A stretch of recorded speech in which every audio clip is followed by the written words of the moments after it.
Hello again, 122. In this video, we will begin explaining some of the events of World War II and the immediate cause of the outbreak of the war in the Pacific, and we'll begin to discuss some of the reasons why Germany lost World War II.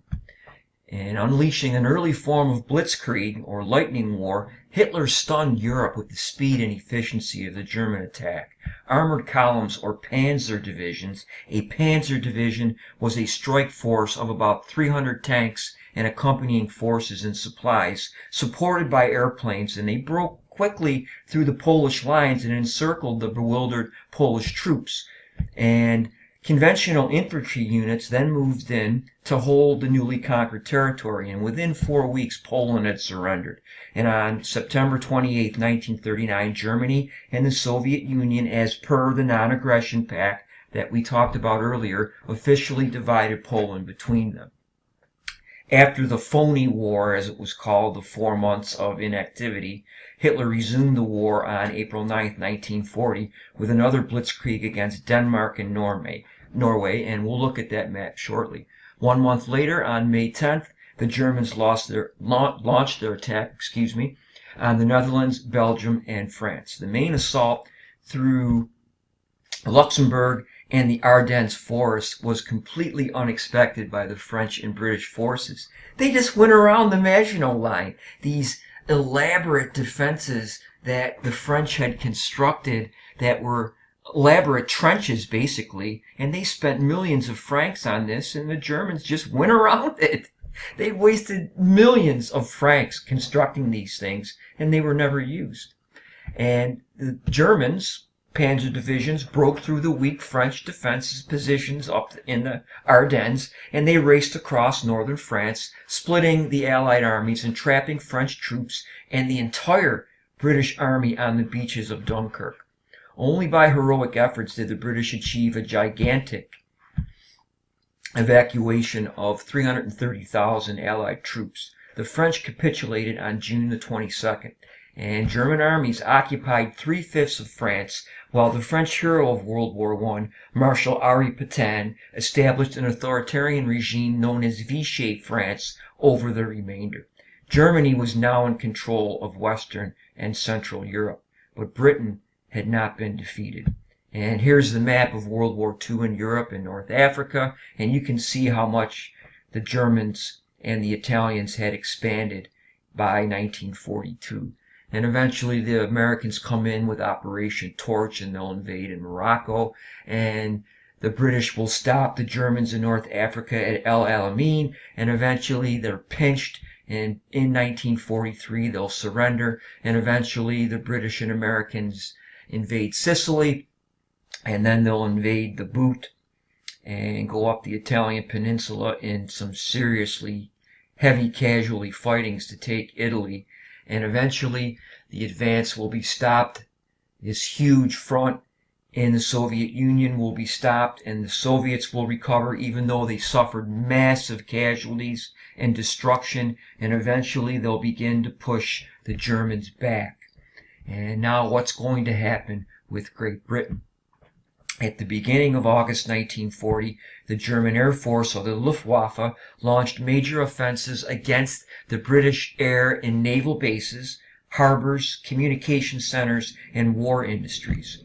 The British fought back doggedly, supported by an effective new technology called radar, which gave them early warning of German attacks. And nevertheless, the British Air Force suffered critical losses by the end of August and was probably saved by a change in Hitler's strategy.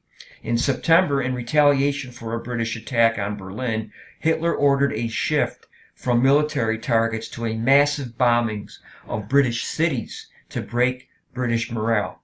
And the British rebuilt their air strength and quickly, and they were soon inflicting major losses on the Luftwaffe bombers. And by the end of September, Germany had lost the air war Battle of Britain, and the Operation Sea Lion invasion of Britain had to be postponed. And although he had no desire for a two-front war, Hitler became convinced that Britain was remaining in the war only because it expected Soviet support. If the Soviet Union were smashed, Britain's last hope would be eliminated.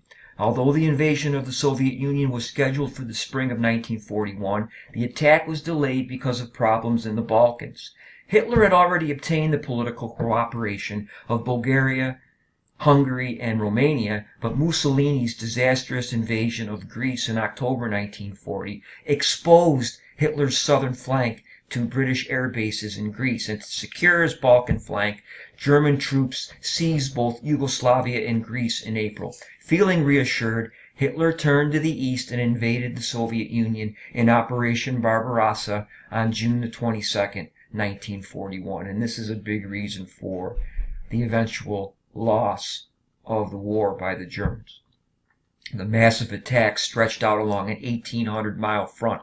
German troops advanced rapidly. They captured 2 million Soviet soldiers, and by November, one German group had swept through Ukraine, a second was besieging Leningrad, and a third approached within 25 miles of Moscow, the Soviet capital.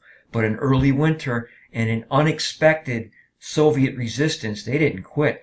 They brought a halt to the German advance, and for the first time in the war, the German armies had been stopped. And a Soviet counterattack in December 1941 came as an ominous ending to the year for the Germans. By that time, another of Hitler's decisions, the declaration of war on the United States, turned another European conflict into a global war. Now, what's going on in the Far East? And Japan at war. Here is the immediate cause of the war in the Pacific. On December 7th, 1941, Japanese carrier-based aircraft attacked the U.S. naval base at Pearl Harbor in the Hawaiian Islands. That same day, other units launched assaults on the Philippines and began advancing toward the British colony of Malaya. And we'll look at that map in a moment. Shortly thereafter, Japanese forces invaded the Dutch East Indies, Indonesia, and occupied a number of islands in the Pacific Ocean.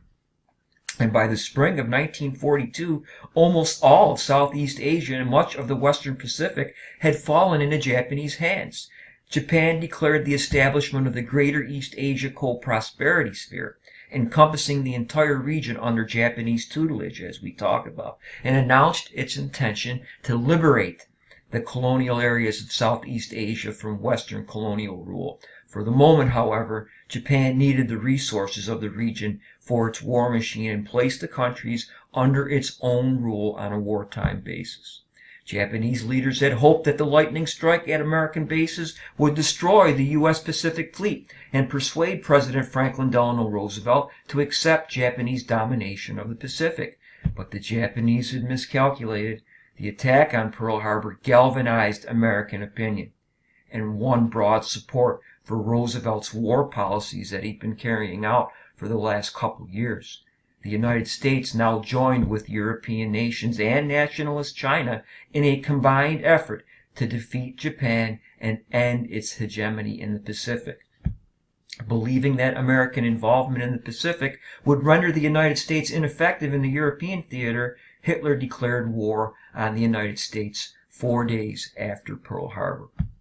And this is World War II in Asia and the Pacific, a nice map, and you can see the extent of the Japanese Empire and some of the Allied offenses and Japanese offenses, and these are major naval battles.